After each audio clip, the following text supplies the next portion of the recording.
Ito ang kawad-kawaran o lawa-lawa o tinatawag ding kawat-kawat na mas kilala sa tawag na Carabao grass o Hilo grass. Tinatawag din sa English na tea grass at sour paspalum na may scientific name na Paspalum conjugatum. Bagamat napakarami nito dito sa atin sa Pilipinas, ito ay hindi native sa atin at dinala lamang ito ng mga Amerikano sa panahon ng kanilang pananakop sa ating bansa. Ito ay paboritong kainin ng mga kalabaw, subalit para sa mga baka ito ay hindi masarap na lasa, lalo't higit sa panahon ng tagbulaklak. Ginagamit ito sa mga landscape bilang long grass katulad ng Bermuda grass. Ang aso at pusa ay kumakain ito bilang kanilang pampurga at bilang panggamot din kapag sila may nararamdamang hindi maganda. Maganda din itong gawing papel at mga paper bag na pamalit sa mga plastic. Mayaman to sa protina kaya maganda ito sa mga manukan. Ito ay nagsisilbi na nilang pagkain kaya malaki ang natitipid bilang halamang gamot dito sa atin sa Pilipinas. Ang mga kapatid natin na mga katutubo sa Agusan del Sur na mga manobo ay ipinanggagamot ito sa UTI at mga nilalagnat sa pamamagitan ng pagpapakulo ng dahon nito at ipinainom ng 3 beses sa isang araw.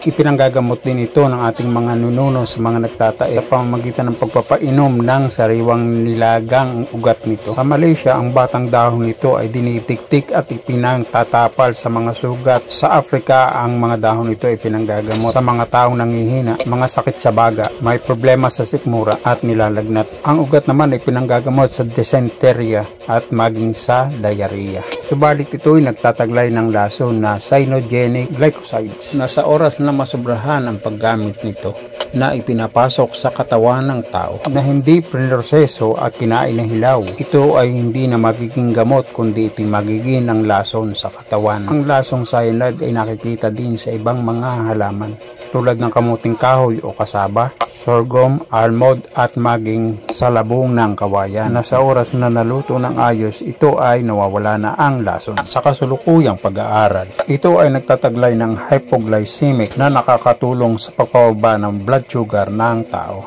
Nakapapatay din ito ng ilang mga bakterya, antifungal din, antioxidant, anti-obesity at naglilinis ng mga kontaminadong lupa.